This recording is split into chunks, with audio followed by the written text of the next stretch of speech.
for almost all of computing's history, it's been driven by the processors themselves.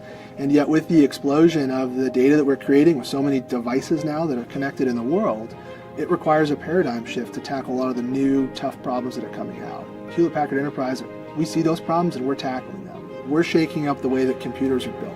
A lot of companies today, they collect all of this data, all of this information, and in a sense, they are data rich, but insight poor.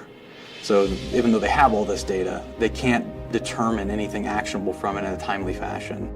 This is the most exciting program I've ever been on at Hewlett-Packard in 28 years. This is so complex and so complicated. It has to be. We're not taking one small piece of a computer and redoing it. We're redoing the whole concept behind computing. It's no longer processor-centric, it's memory-driven. Since we're running through the EGSL networks to get over here from the machine racks and stuff.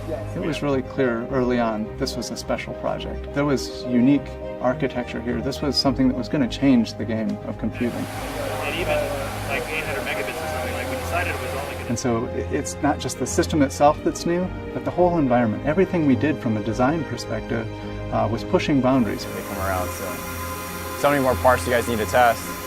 We've got memory that's distributed throughout the system, but yet we need to access it at really fast speeds. And so we brought into the design photonics.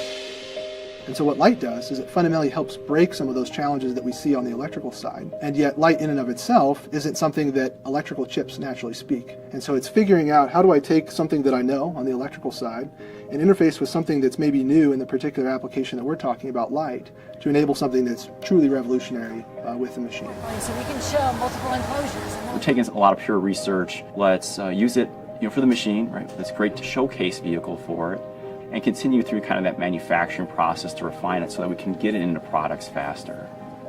When we think back to where the machine started 5-8 years ago, it's pretty darn amazing that some concept someone started talking about is coming close to fruition here.